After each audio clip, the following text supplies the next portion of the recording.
La crise en Ukraine, qui menace d'être une guerre interétatique, nous ramène une nouvelle fois vers le vieux monde des rivalités de vieilles puissances, le monde des 19e et 20e siècles.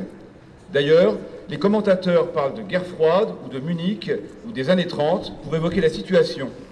Et les candidats et candidates à l'élection présidentielle ici en France ont presque tous et toutes retrouvé les vieilles lignes idéologiques et simplistes du passé, anti-américaines ou anti-russes. Nous, les sociétés, devons-nous une nouvelle fois accepter passivement que la guerre ou la paix soit décidée par une minorité de dirigeants agissant de manière opaque pour défendre des intérêts nationaux de vieilles puissances et des intérêts économiques égoïstes, en oubliant que ce monde de 1914 ou de 1945 ou de 1991 n'est plus notre monde. Ce conflit n'a aucun sens pour nous si nous en restons à devoir prendre parti simplement pour ou contre une politique russe nationaliste et agressive, ou pour ou contre une politique américaine qui a toujours considéré la Russie, depuis la fin de la guerre froide, comme un adversaire à affaiblir.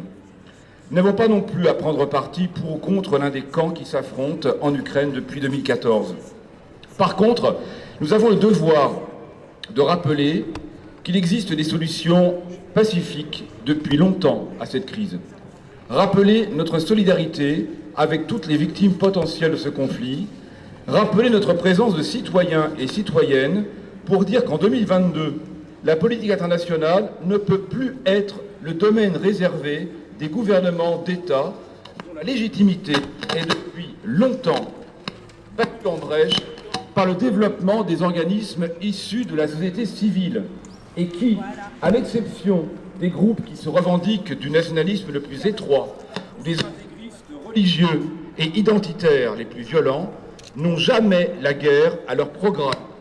Mais comme le rapporte le tract qui nous réunit ce matin, ici, la paix, la justice sociale, la liberté, la fraternité. Et ce n'est pas une utopie.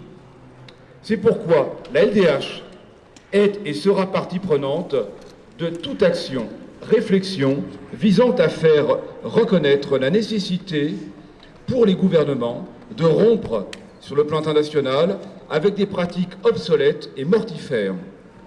À nous de convaincre de plus en plus d'hommes et de femmes que la politique internationale, c'est aussi notre domaine, à nous, les peuples, citoyens et citoyennes.